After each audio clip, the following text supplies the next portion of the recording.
is what a big concern it is that we have a large national debt. They want to increase the national debt by $4 trillion, right? And obviously they want to do that to feed the hungry and to house the homeless and to make sure that everybody has health care, right? Well, maybe not. I mean, it is so ugly and so ridiculous.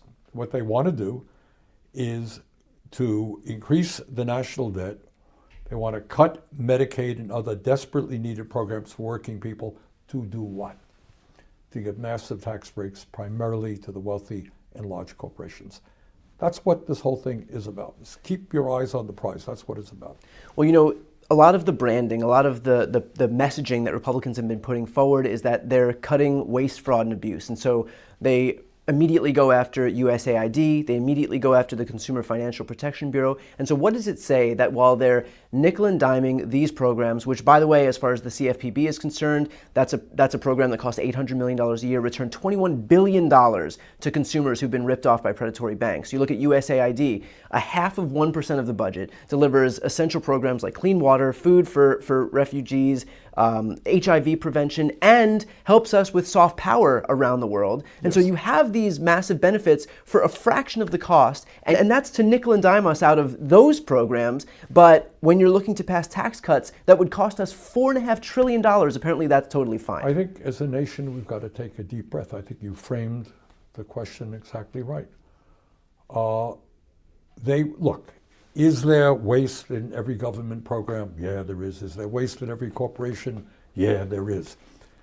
But what they will do is use the issue of waste to kind of destroy entire programs. In terms of USAID, you make very important points.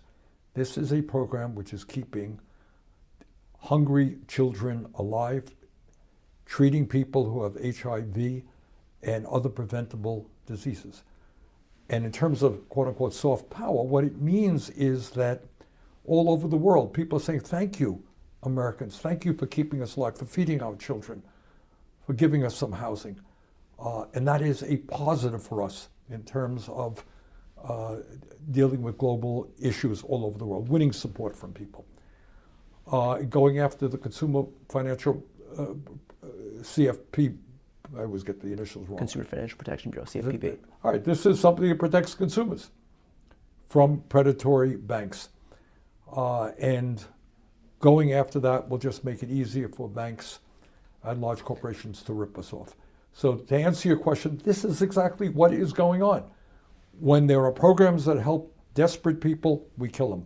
When there are programs that help large corporations and big banks, those are the programs Republicans will support.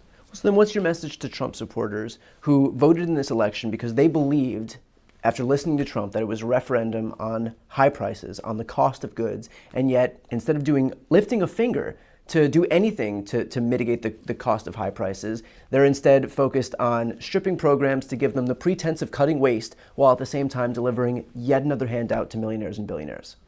What I would say to Trump supporters are two things. Focus not on what Trump says, but what he does. And what he's going to do is cut programs that you and your families need. Do you really think it's appropriate to cut Medicaid substantially? Those are families, your families, may not be able to get the health care that they need. Your mother may not be able to get into the nursing home that she has to get into because Medicaid pays a substantial part of that. We're going to do away with aid to students who want to go to college. Your kids are going to have to go more deeply into debt when we cut back on higher educational programs. So the other thing that I would say is that if you are an honest conservative, you believe in the Constitution of the United States. You do not believe that the richest guy in the history, in modern history, can go around unilaterally cutting programs that were authorized by Congress. So if you're a Trump supporter and you're a working class person, understand that they're going after you. And if you believe in the Constitution and democracy, they're also trying to undermine that. But Senator, we've seen Trump deploy this strategy before. He did it in 2016, where he came into office on the back of promises that he would make a healthcare plan that was more comprehensive and more affordable.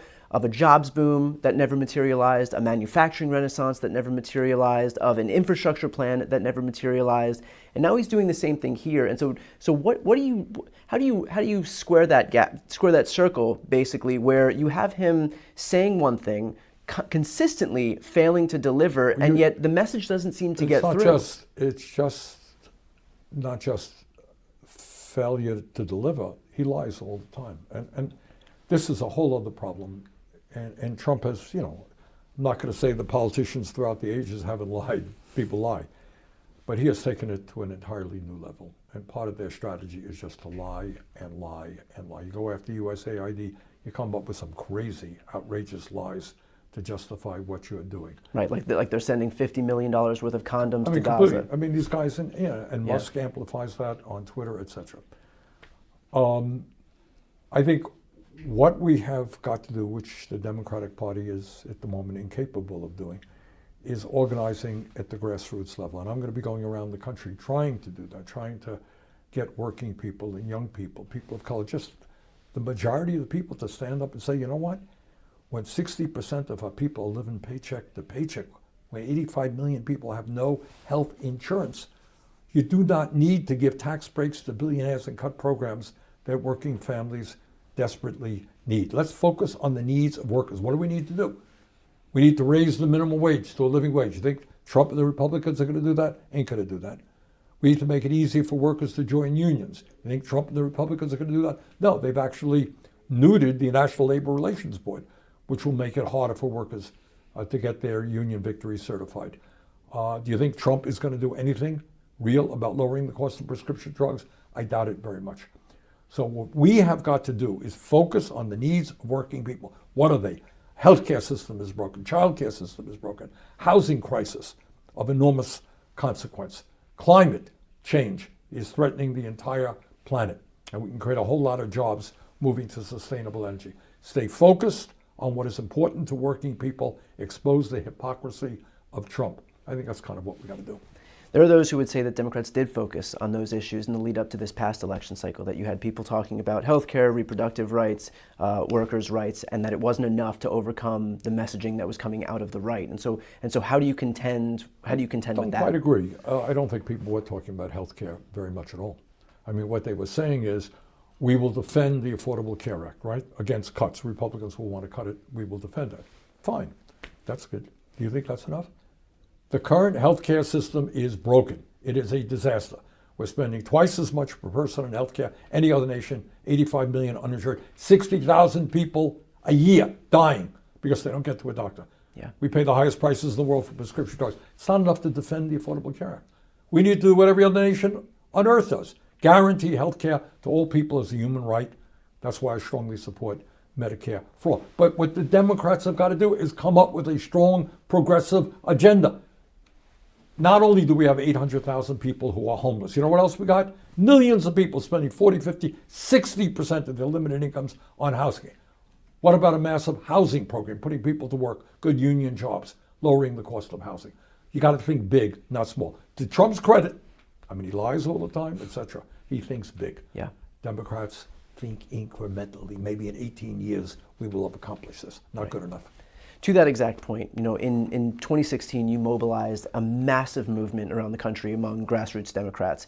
We've since lost that same vigor in the party, and in fact, we've seen an exodus of folks out of the Democratic Party. And so, looking forward in terms of how to rebuild the brand, given the success that you've had at mobilizing folks on the grassroots level, what advice would you give moving forward to get people excited about the party and not running? It ain't complicated. Not running away from the brand anymore. You got to stand for something. Bottom line, you got to be honest and stand for something.